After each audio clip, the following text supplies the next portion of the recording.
62 operatori della Polizia Ferroviaria coadiuvati dalle unità cinofile della Guardia di Finanza di Trieste sono stati impegnati il 15 febbraio sull'intero territorio regionale nella seconda giornata di controlli straordinari del 2023, operazione denominata Stazioni Sicure. 25 gli scali ferroviari regionali controllati dagli operatori della Polfer nell'arco delle 24 ore e oltre 1200 le persone sottoposte a controllo. 4 indagate a Trieste, un giovane denunciato in quanto evaso dagli arresti domiciliari, 2 cittadini italiani, il primo per il furto di denaro, delle macchinette automatiche, l'altro per truffa, infine un cittadino straniero per immigrazione clandestina. E per restare sul tema abbiamo con noi in studio Raffaele Padrone, FSP Polizia, grazie per essere con noi. Grazie a lei, grazie ai telespettatori. Insomma, abbiamo sentito l'impegno è sempre tanto sul territorio da parte delle forze dell'ordine, resta sempre costante il problema della mancanza però di operatori che rendono difficili le cose. Ma bravissimo, lei ha fatto un'ottima premessa in quello che voglio dire, nel senso che anche questa attività particolare del controllo nelle nostre stazioni italiane, ma nella nostra Friuli Venezia Giulia, è diventato importantissimo, no? Cioè identifichiamo subito una specialità della Polizia di Stato, della Polizia Ferroviaria. È un'attività importante, cioè ormai la gente sì, si muove sulle strade, ma abbiamo visto quanto è importante l'attività di controllo sui treni, perché sui treni, ahimè, oggi c'è qualcuno che è abituato nel loro paese forse a non avere neanche il treno, sale su questo mezzo che non sa neanche come si chiama e ci viaggia gratis e pretende di viaggiare gratis. Quindi l'attività di controllo oggi è diventata importantissima proprio sulla rete ferroviaria. Abbiamo avuto anche, purtroppo abbiamo avuto anche dei gravi episodi ai colleghi, abbiamo avuto un morto, abbiamo avuto dei colleghi feriti, perché poi queste persone non intendono scendere se non hanno il titolo di viaggio e quindi ahimè questo è quello che succede.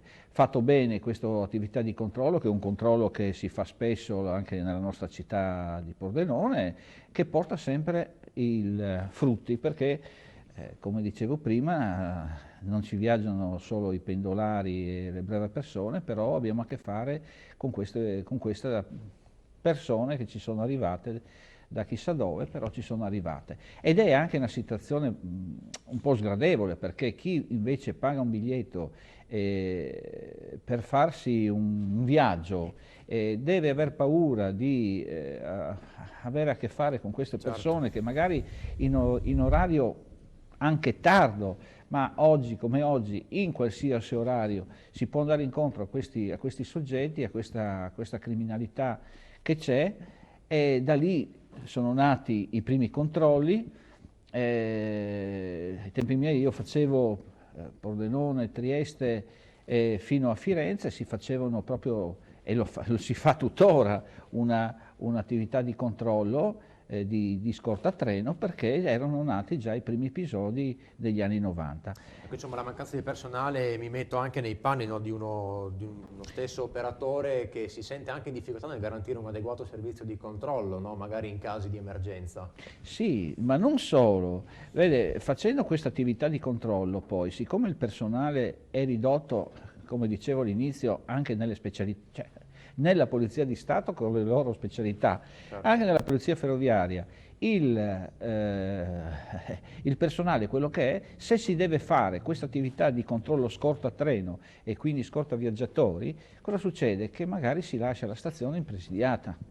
Questo è il dramma, perché se avessimo la possibilità di avere qua le attività e svolgere l'attività di polizia non avremmo nessun problema. Quindi dobbiamo sempre vedere poi da dove cosa vogliamo, no? Allora, se vogliamo la scorta del treno, sicuramente qualcuno ci sta rimettendo nella propria stazione, e ripeto quanto è importante la collaborazione con tutte le forze di polizia, ma soprattutto con i nostri colleghi che si trovano a fronteggiare ormai oggigiorno in una stazione che è quella di Pordenone, ha già dato grossi problemi, figuriamoci una stazione come Roma, Milano, di notte ci troviamo a dormire personaggi, di giorno ci troviamo magari i borseggiatori. Certo. Adesso a Roma per entrare fortunatamente c'è un controllo particolare, però vediamo da altre emittenti quanto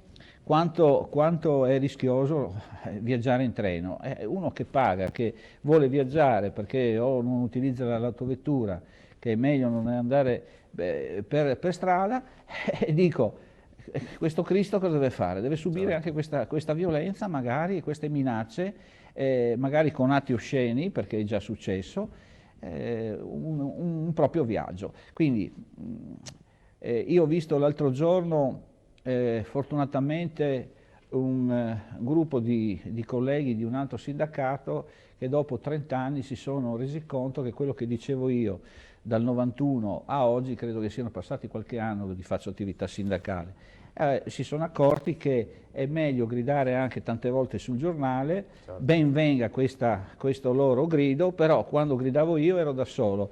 Oggi forse si sono resi conto che è meglio dire ai signori politici: aiutateci, perché la situazione di Pordenone, del Friuli Venezia Giulia, ma vi garantisco in tutta Italia, è veramente grande. Ci sono grandi problemi di assunzioni, perché come sappiamo i soldi per la sicurezza sono sempre dei soldi che qualcuno non vuole mettere in campo, e quindi non ci sono arruolamenti, abbiamo gente vecchia, gente solo a Pordenone che il prossimo anno altre 30 persone, altre 25, al momento sono 25 persone che lasceranno il servizio nel 2023, 33 fino a 2 mesi fa hanno lasciato il servizio per limiti d'età, quindi diamoci da fare tutti, non facciamo le guerre, però diciamo ai politici effettivamente quello che dico da tanti anni da questa emittente: